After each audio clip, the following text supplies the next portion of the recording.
You wake up and the first thing you feel is weight. Not physical weight, but the crushing sense that you're already behind. Behind on messages, behind on expectations, behind on the version of yourself you thought you'd be by now.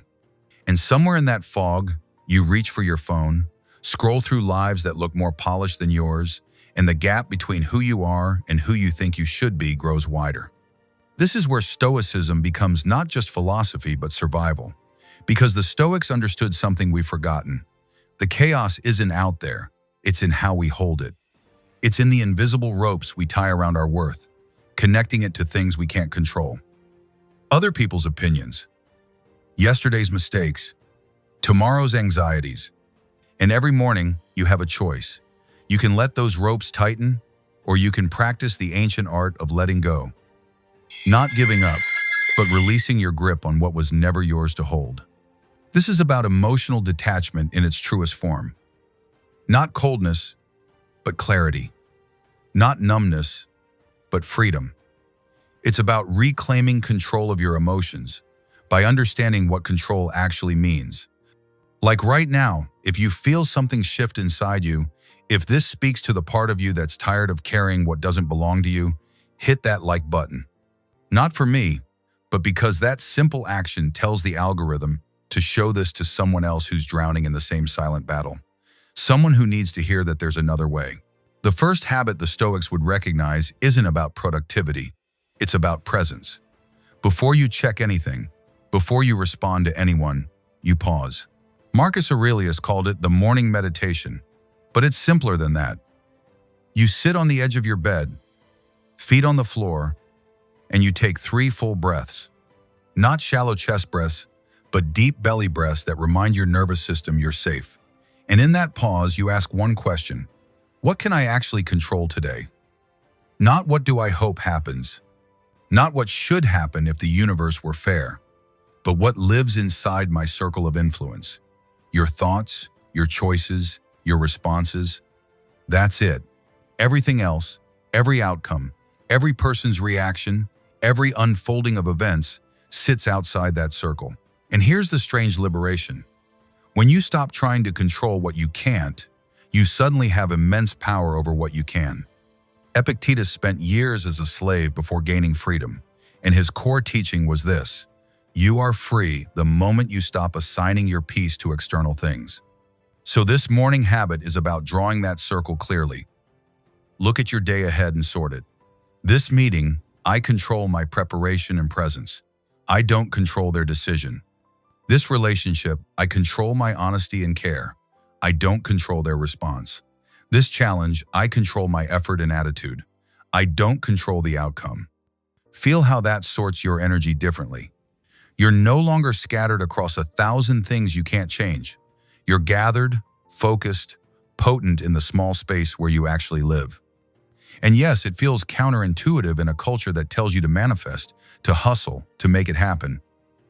But the Stoics weren't passive. They were surgically active in the right places and completely relaxed everywhere else.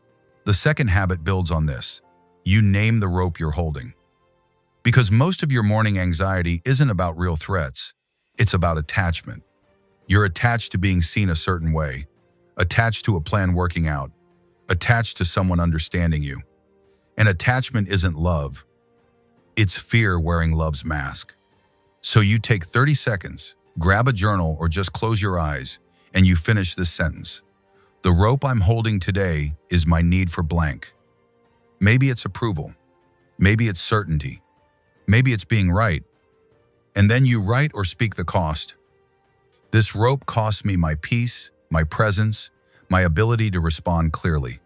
And finally, the question that cuts through everything. What happens if I set it down for just today?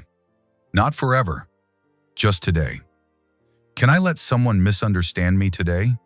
Can I let this outcome unfold without forcing it today? Can I be ordinary, imperfect, human today? You're not abandoning standards or self-respect. You're testing the assumption that your well-being depends on things staying a certain way. And almost always you discover it doesn't. The sun still rises. You still breathe.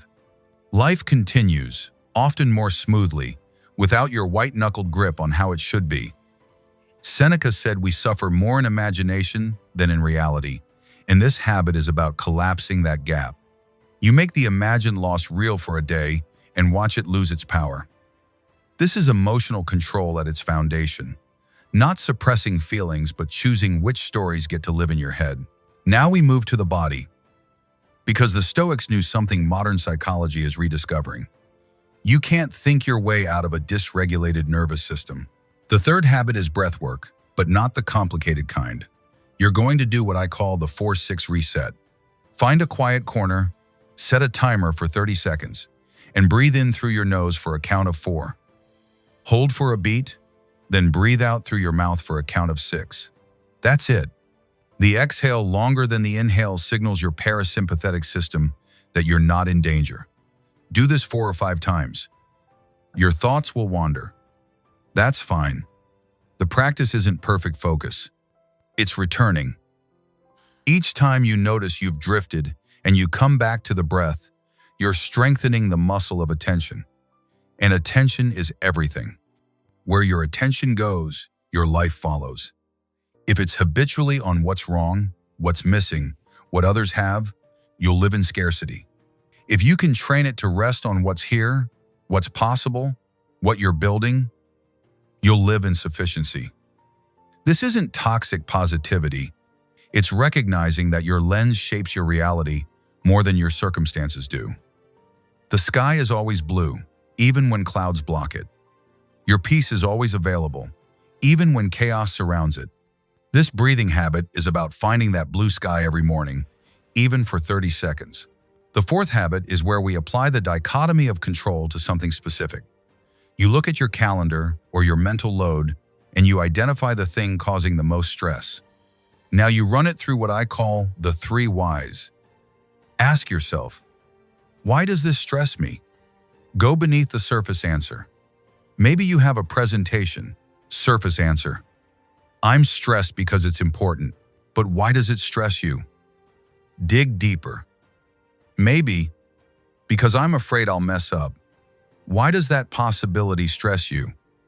Deeper. Still. Maybe because if I mess up, they'll think I'm incompetent. And there it is.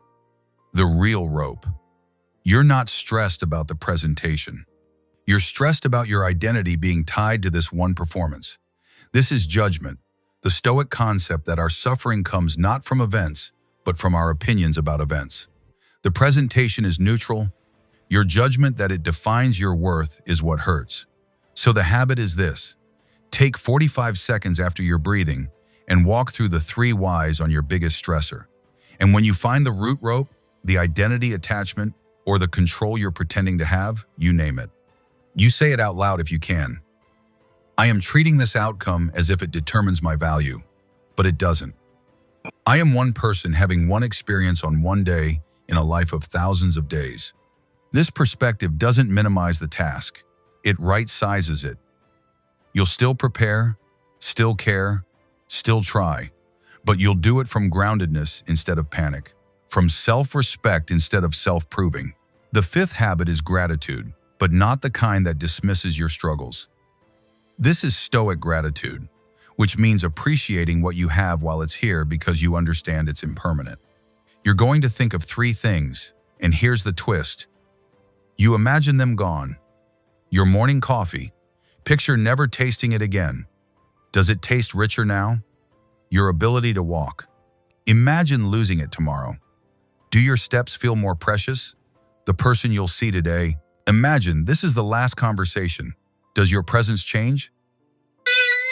This practice, which Stoics called negative visualization, sounds morbid, but it's actually the antidote to entitlement.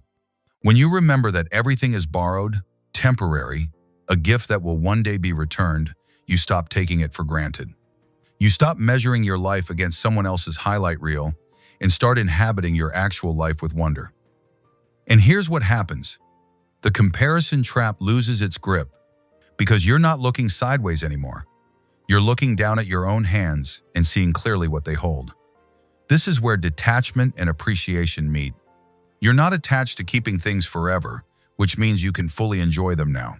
No grasping, no hoarding, just presence. The sixth habit introduces a micro-commitment to virtue, the highest Stoic value. Before your day fully starts, you choose one virtue to embody. Not all of them, just one. Maybe today it's courage. You'll speak the truth in that meeting even if your voice shakes. Maybe it's justice. You'll give credit where it's due instead of silently taking it. Maybe it's wisdom. You'll pause before reacting to that email that triggers you. Maybe it's temperance. You'll stop scrolling when you said you would instead of stealing another 20 minutes from your morning. You choose one, and you set a tiny intention. I will practice courage at least once today. I will notice one opportunity for justice. I will catch myself once before reacting unwisely. This isn't about perfection. It's about direction. The Stoics believe that the only true good is virtue, the only true evil is vice, and everything else, health, wealth, reputation, is indifferent. Preferred, sure, but not essential to your worth. This reframes everything. You're no longer chasing outcomes to prove yourself. You're practicing character because that's what you control, and that's what lasts. Success might come or not. Health might hold or not. But the person you're becoming, the integrity you're building, that's yours. And every morning you get to choose it again. The seventh habit is movement, but mindful movement. Not punishing your body for how it looks, but thanking it for what it does. You're going to move for 5 minutes. Walk, stretch, dance, shake, whatever feels alive. And as you move, you narrate your appreciation. My legs carry me through my life. My lungs fill and empty without me remembering. My heart has been beating since before I was born, and it hasn't missed a shift. This is gratitude meeting embodiment, because so much of your anxiety lives in your head, disconnected from the body that's actually safe. Your mind is running scenarios of disaster, while your body is sitting in a quiet room, unharmed. So you move to come home. To remember that you're not just a brain piloting a meat suit, you're an integrated system, and when you honor the body, the mind calms. The Stoics were practical. They walked, they exercised, they understood that philosophy without physicality is just theory. You need to feel your aliveness, not just think it. And this movement habit, brief as it is, reminds you, I am here, I am able, I am enough, exactly as I am right now. Now we come to the eighth habit, and this is where we slow down for something deeper. I want you to do this with me right now. Wherever you are, whatever you're doing, we're going to take 2 minutes for a guided practice. Pause what you're holding. Let your hands rest. Close your eyes if you can, or soften your gaze if you can't. Take one deep breath in. Hold it. Release it slowly. Now picture yourself holding a rope. Really see it in your mind. Thick, rough, wound around your hands. This rope is tied to something you've been dragging behind you. Maybe it's a mistake you made last year. Maybe it's someone's opinion of you. Maybe it's a version of your life you thought you'd have by now. Feel the weight of it. Feel how your shoulders tense, how your jaw tightens, how much energy it takes to keep holding on. Now ask yourself, what am I afraid will happen if I let go? Let the answer come without judgment. Maybe you're afraid you'll forget the lesson. Maybe you're afraid you'll lose your identity. Maybe you're afraid you'll be vulnerable. Breathe with that fear. Don't push it away. Just notice it. And now, imagine, just for this moment, loosening your grip. You don't have to drop the rope completely. Just let your hands relax a little. Notice what happens in your body. Does your chest open? Do your shoulders drop? Does something soften? Now take another breath and imagine the rope slipping just an inch through your hands. You're not losing anything real. You're releasing the story that this thing defines you. One more breath, and as you exhale, let the rope slide all the way through your hands. Watch it fall away in your mind. It's not gone forever. If you need it, it's there. But right now, in this moment, you're free of it. Feel your hands empty. Feel your body lighter. You're still you. Nothing terrible happened. You just chose for 2 minutes to stop holding what you don't have to hold. When you open your eyes, notice how you feel. That's the sensation of detachment. That's what these morning habits are building toward. The ability to put down what hurts and pick up what helps. The ninth and final habit is the daily theme. You're going to choose one Stoic principle and let it color your entire day. Maybe it's amor fati, love of fate, which means you'll accept what happens as if you chose it. Maybe it's memento mori, remember you will die, which means you'll live with urgency and appreciation. Maybe it's sympatheia, universal connection, which means you'll see everyone you meet as part of the same human family, struggling just like you. You choose one, write it on your hand or set it as your phone background, and every time you notice it, you realign. The day will try to pull you off course. Something will go wrong. Someone will disappoint you. You'll disappoint yourself. And in that moment, you'll see your theme and remember, I'm practicing amor fati, so I say yes to this. I'm practicing memento mori, so I don't waste energy on this grudge. I'm practicing sympatheia, so I respond with compassion instead of contempt. This habit is about creating a touchstone, a North Star that keeps you oriented toward the person you want to be. Because without intention, you default to reaction. Without a theme, you're blown by every wind. But with this simple anchor, you stay rooted. Not rigid, not perfect, just rooted. Here's what these 9 habits do together. They build a morning fortress, not to keep the world out, but to keep you centered when the world comes in. And it will come in. Life doesn't stop challenging you because you meditated, but you stop breaking because you practice flexibility. You stop drowning because you learn to swim. The Stoics didn't promise easy days. They promised that you could become the kind of person who walks through hard days with dignity, with peace, with power, and that power isn't dominance over others, it's sovereignty over yourself.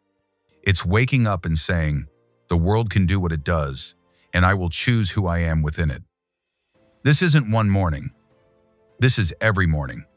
Not because you have to, but because you finally understand that you get to. You get to start again. You get to let go. You get to be free. So I want you to do something right now. In the comments, write the words, I am unique, and then share the rope you're letting go of today. Just one. The need for approval. The fear of failure. The comparison to someone else's life. Name it. Release it. Let this community witness your freedom. And if you want more practices like this, real Stoic tools you can use every week, hit that subscribe button. Not for the numbers, but because you're telling yourself you're worth this investment. You're worth the pause, the breath, the intentional life. You're not too much. You're not too little. You're not too late. You're exactly where you need to be to start becoming who you already are beneath all the noise. Welcome home.